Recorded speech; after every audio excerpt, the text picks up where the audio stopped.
Hello everyone, welcome to new blog. আজকে যদি কেউ আপনাকে বলে যে আজকে জন্মাষ্টমী আর আজকেই তোমাকে জন্মাষ্টমী করতে হবে, তো আপনার তখন ঠিক যে অবস্থাটা হবে আজ আমারও ঠিক সেম অবস্থা।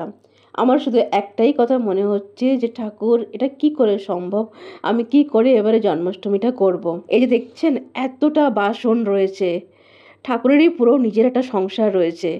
অন্য বছর আমি যেগুলো করি এই সমস্ত কাজগুলো আগের দিন গুছিয়ে রাখি, শুধুমাত্র এই বাসনগুলো মেজে রান্নাঘরটা ক্লিন করতেই আমার প্রায় 1.5 ঘন্টা সময় লেগে গেছে। তাহলে বলুন বাকি কাজগুলো আমি কখন করব। অন্য বছর আমি আগের দিন রাতে সমস্ত রান্নাঘর ক্লিন করে রেখে বাসনকোসন সমস্ত ক্লিন করে গুছিয়ে রাখি, যে বাজারগুলো থাকে সে বাজারগুলো ধুয়ে টুয়ে সুন্দর করে সব রেডি করে রেখে দিই।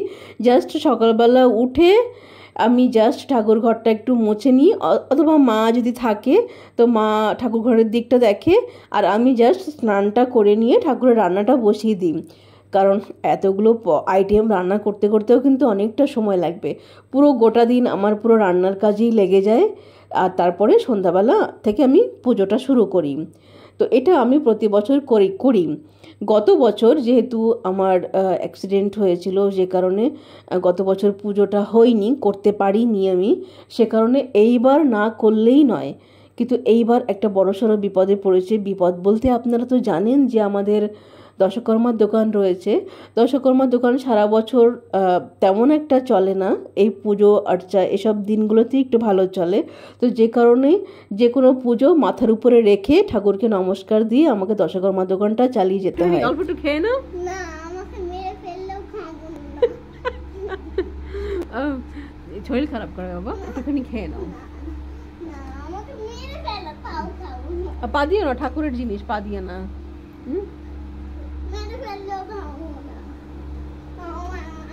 তারপর বমি করলে কিন্তু আমাকে কিছু বলতে পারবে না। তো দশকর্মার দোকানে পুজোর সময় এমনিতেই ভিড় থাকে, তার উপরে কোনো পুজো যদি থাকে তো মানে কষ্টটা যে কি পরিমাণ হয় সেটা আমি আপনাদেরকে বলে বোঝাতে পারবো না।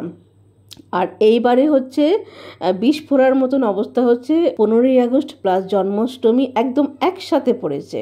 দোকানের চাপে পড়ে আমি কোনো কাজ, মানে কোনো একটা কাজ আমি আগের দিন গুছিয়ে তো রাখতে পারিনি। ইভেন আমার বাজারও এসছে জন্মাষ্টমীর দিন সকালবেলাও, বাবা বাজার থেকে বাজার করে নিয়ে এসছে। তো বাজার আনার পরে তারপর সেগুলো ধুয়ে টুয়ে মানে কেটে কুটে রান্না রেডি করতে করতে আমার প্রায় 11টা বেজে গেছে। মানে আমি রান্না শুরুই করেছি 11টার সময়। তো তারপরেও ঠাকুরকে একটা কথা শুধু বলেছি যে ঠাকুর, যেটুকুনি আমি পেরেছি, আমি পারবো, আমি সেটুকুনি তোমার জন্য করব, এর বেশি কিছু হয়তো আমার পক্ষে আর সম্ভব নয়। এই যে দেখুন আমার মা, অন্য বছর আমার মা আমাকে প্রচুর হেল্প করে। সত্যি কথা বলতে আমার মা না থাকলে এগুলো করা কোনোভাবেই আমার একার পক্ষে পসিবল নয়। কিন্তু এইবারে এমনই একটা বিপদ, এইবারে মায়েরও প্রচণ্ড শরীরটা খারাপ, যে কারণে মাকে দেখেই তো বুঝতে পারছেন মায়ের শরীরটা অনেক খারাপ আছে, যে কারণে মা এবারে আমাকে তেমন কিছু হেল্প করতে পারিনি। মাও ঘুম থেকে উঠেছে প্রায় অনেক বেলা করে।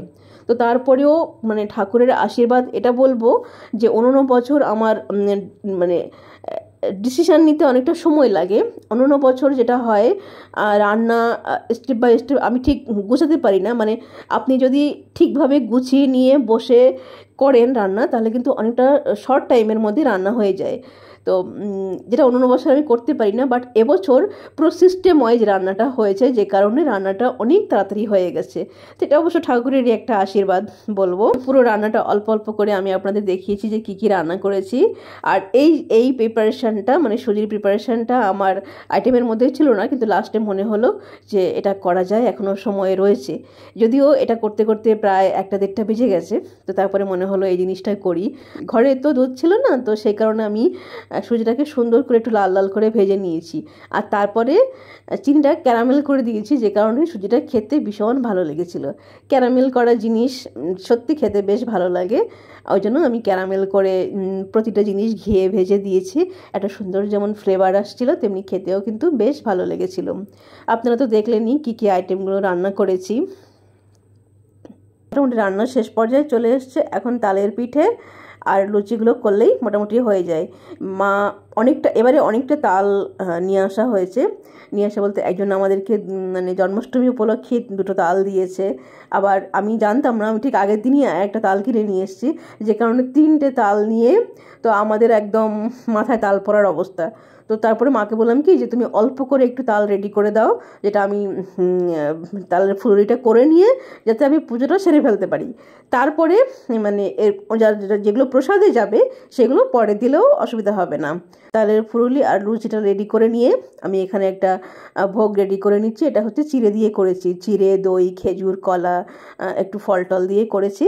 তো এই হচ্ছে আজকের আয়োজন।